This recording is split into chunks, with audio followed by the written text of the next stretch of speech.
The African Union has been around in some form or another for over 50 years. Its goal has always been to foster unity and peace among African nations. But as its leaders gather in Ethiopia once again, how effective is the AU? This is Inside Story.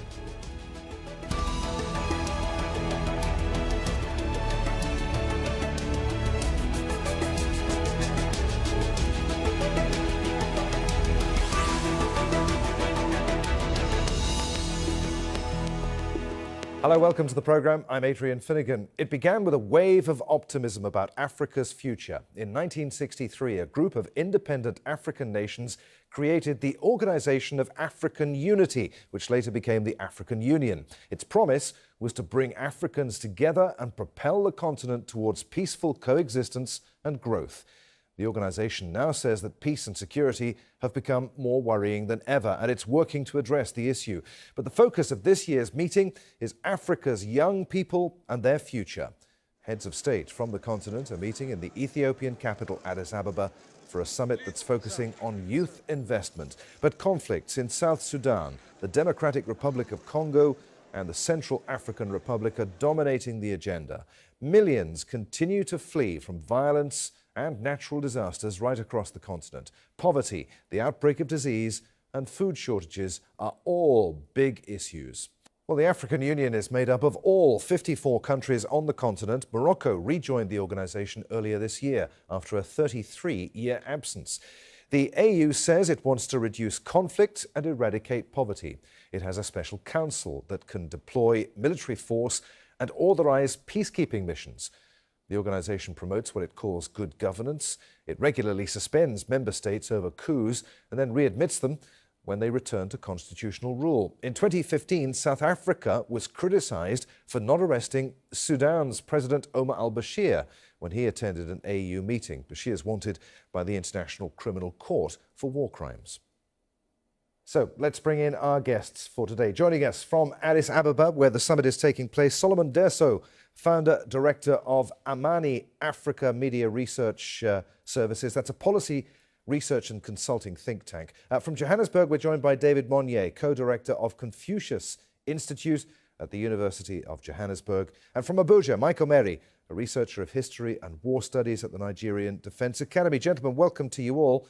Solomon, if we can start with you, is the African Union a club worth belonging to in the 21st century? What are its strengths and its weaknesses? Thank you very much for having me. Well, the African Union is indeed the kind of organization that Africa needs to have, and if it didn't exist, it's something that it needed to create.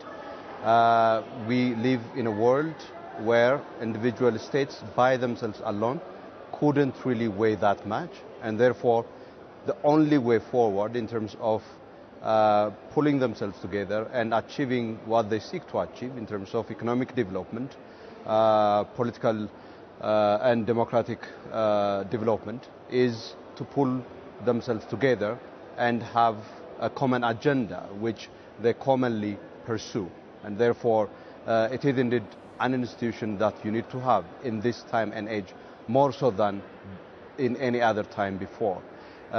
In terms of its weaknesses and strength, I think in terms of its strength, we all know that given that it is a membership organization of 55 member states, it is the largest regional blocking, and therefore if it speaks with one voice, its voice weighs strongly in the various global platforms, and this has been witnessed with respect to some of the processes that we have seen, such as, for example, climate change negotiations, but also in the election process of some of the global institutions, such as the World Health Organization, whose director was recently elected, former Foreign Minister of Ethiopia, Tedros Adhanom. So that is one of the major strengths, and it also provides for the countries of the region a platform for coming, debating, and articulating solutions to the plethora of issues facing the continent in the realm of peace and security, economic integration, infrastructural development, and other areas. All right, David, do you agree with what you've heard there? Is the African Union an effective solver of Africa's problems? Is it possible to get all of the member states together to agree on one common agenda? I think when you look at the history of the African Union, it has been very good in terms of dealing with challenges. On paper, I think they've agreed from Abuja Accord, and they've dealt with quite a number of issues in which they spoke with one voice. I think the greatest challenge is the implementation. And as you are aware, the 55 country members states are some of the poorest countries in the world, plugged into a number of challenges: conflict, underdevelopment, health issues, and therefore the bulk of global problems seem to be mainly on the African continent. And therefore, when you have an institution such as the AU, it doesn't matter how big, how well oiled it is, it seems it lacks in terms of the lack of resources to mobilize and react speedily on issues, the lack of administrative in terms of research, and deal with other issues that concern the continent at the same level as the European Union. It is a huge, at Brussels, secretariat. And then the AU doesn't have a similar huge bureaucracy that can manage and coordinate policies agreed upon at the AU level and ensure that it simmers through into sovereign states. So in most instances, you see the agreements at the AU level, but at nation-state level, sovereign states sign other agreements with other powers, at times in contradiction with what they have agreed as a group. So you have, it's an institution that is still finding its feet. It's doing well in other areas, most areas, it's still behind in terms of time and due to lack of resources. Okay, let's bring in Michael Mary then in Abuja. We touched on some of the negatives there. I don't want to dwell too much on those negatives, but let's look at how the AU has been positive for Africa. It has been able to mediate and bring peace in some, I mean, not all of the conflicts. There are several raging still right now, but it has been able to mediate and bring peace in some of the continent's conflicts, hasn't it, Mike? Well, thank you so much. African Union as an organization has been involved considerably at finding solutions to some intractable security and stability problems in Africa. It has played a significant role in Liberia, in Sudan, and so forth and so on, although all of these come with a lot of questions. And some of these questions are, to the extent of capability and capacity of deploying not just strategy, but a one-voiced African position to ensuring that we have, a template or a near template to solving some of our regional security challenges. For you see, we are aware in Africa that our problems, or we know our problems in Africa: food security, conflicts, and issues of democracy. So we expect an African Union to go beyond just solving crises, after the outbreaks of such conflicts.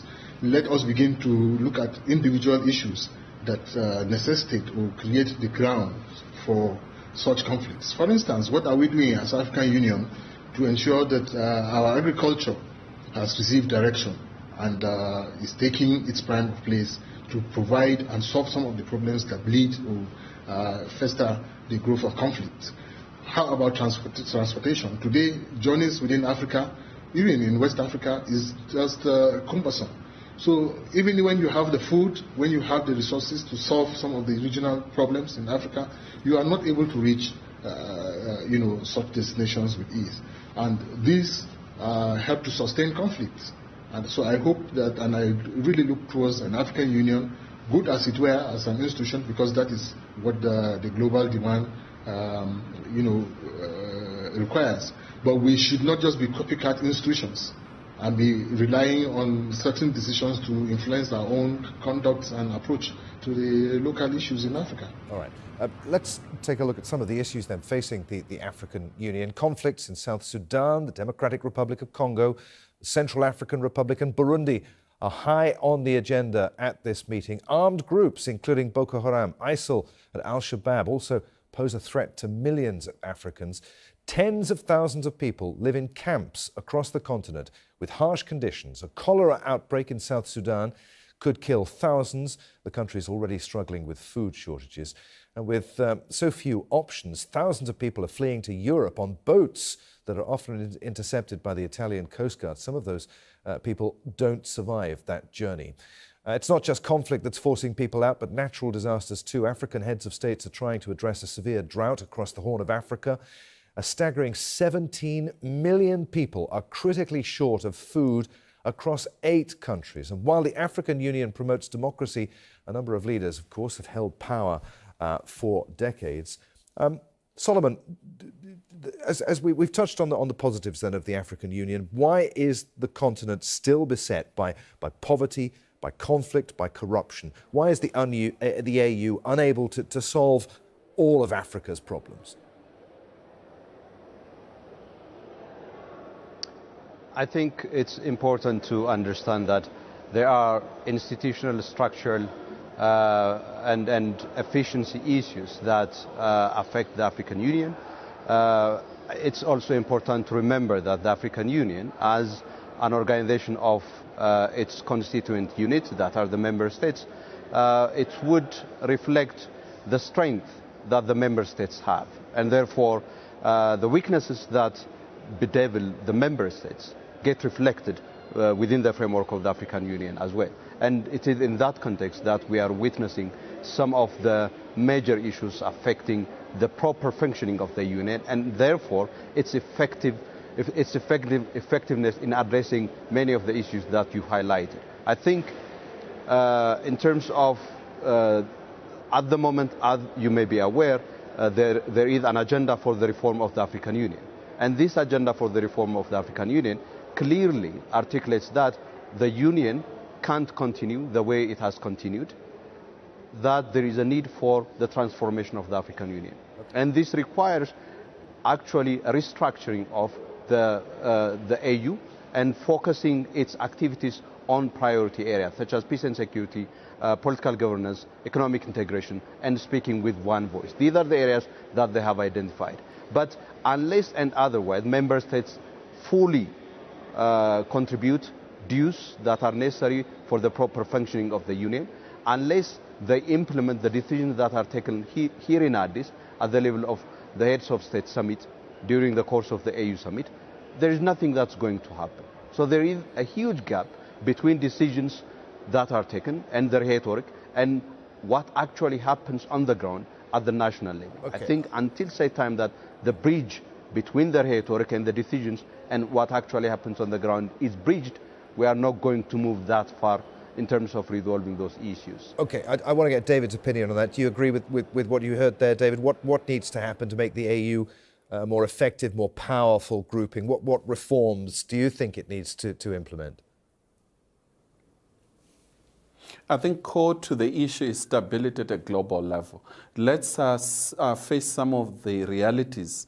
For instance, the attack and destruction of Libya, for instance, by the most powerful countries in the world, the United States, led by Britain and France, killing Muammar Gaddafi, stabilized North Africa, and it had huge ripple effect up to West Africa.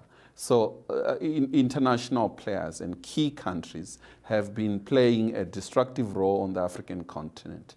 Number two, it also has to deal with issues of trade at a global level. It appears to the lack of fair trade, and this has huge impact.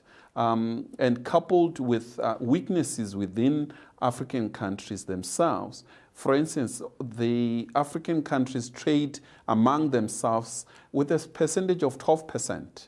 So there's less trade among African countries. I think what is needed, as agreed at the AU level, the Agenda 2063 speaks to the need of integration through infrastructure development and industrialization. So those factors, if it is pursued in a coordinated fashion with other players, whether the Chinese playing a key role in East Africa with the recent successes with the rail in Kenya, speaking to Uganda, Rwanda, and Southern Sudan, if that can be achieved to increase more trade among African countries and ensure fair trade with China, similarly with the European Union as well as United States. As we speak, we have a huge problem.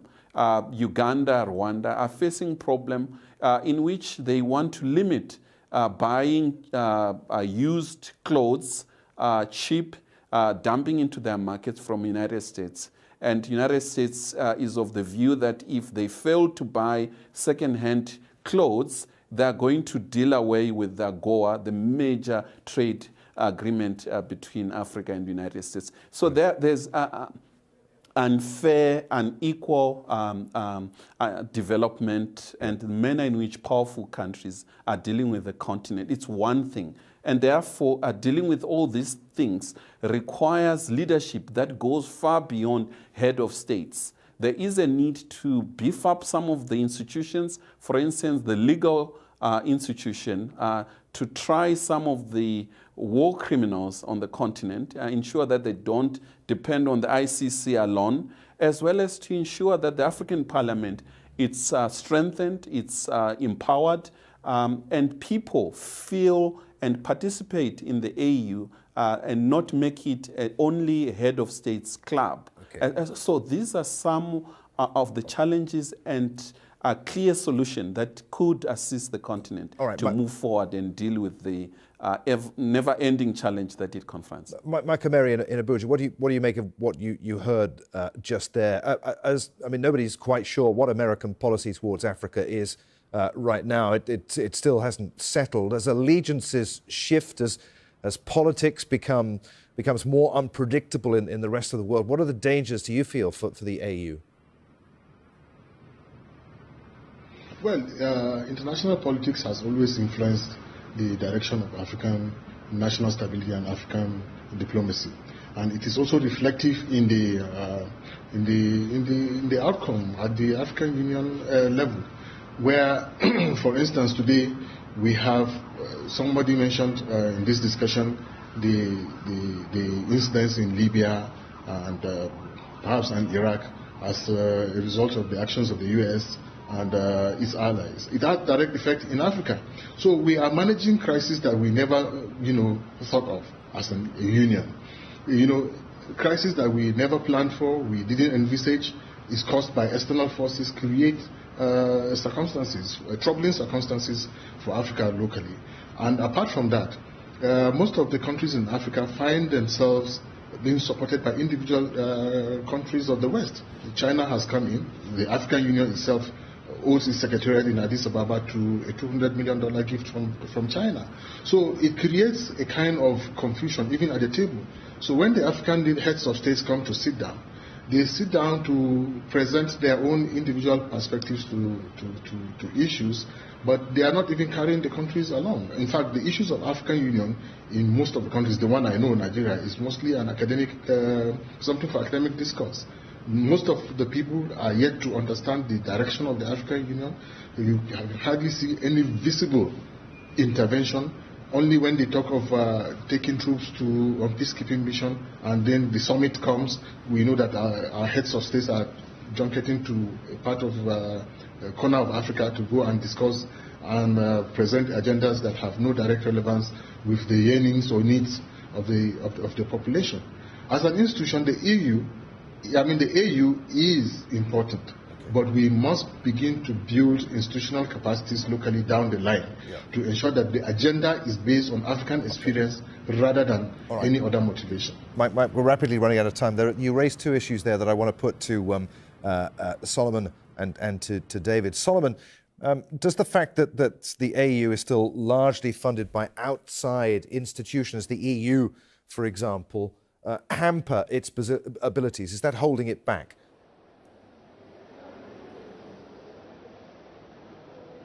Without a doubt, it has been a while since this issue of external dependency has been recognized here within the framework of the African Union. And indeed, interestingly enough, it is the issue of financing of the African Union that triggered the agenda for the reform of the institution itself. As you rightly pointed out, on some of the agenda items, for example, on peace and security, close to 98% of the funding comes from external sources.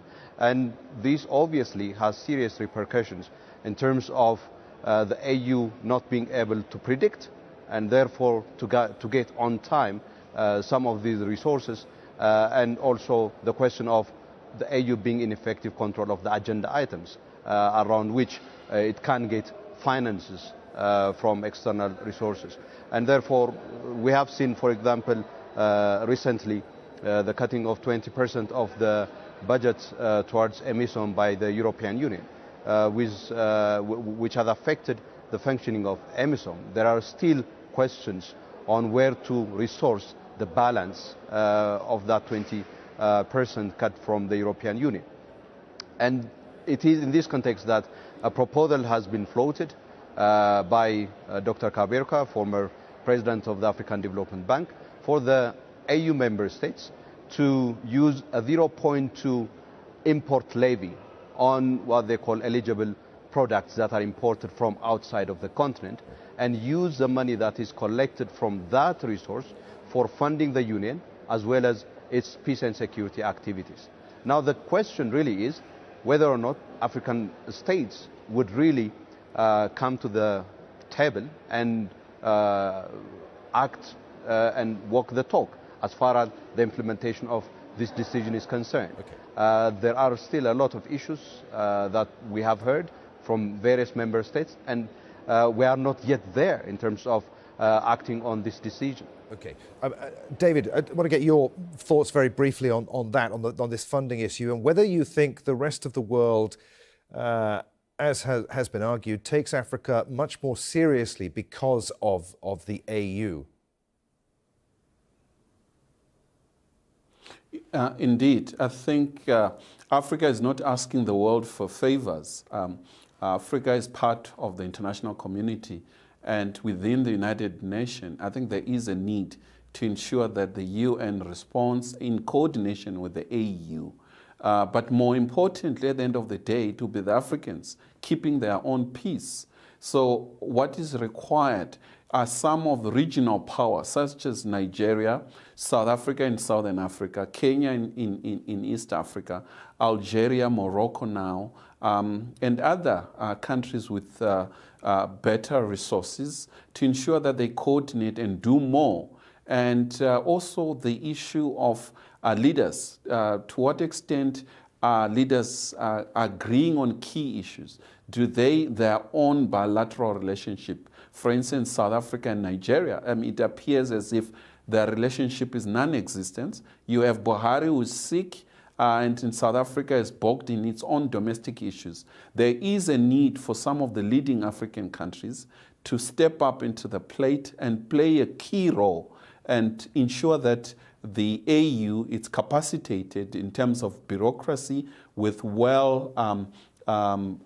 people who know what they are researching on, and ensure that institutions of higher learning in all African countries, particularly the youth, contribute in terms of Africa's own peace and security, stop the migration of African people, and especially the youth who are dying in the Mediterranean Sea, issues of health, and ensure that infrastructure, it is indeed built in line with the Agenda 2063.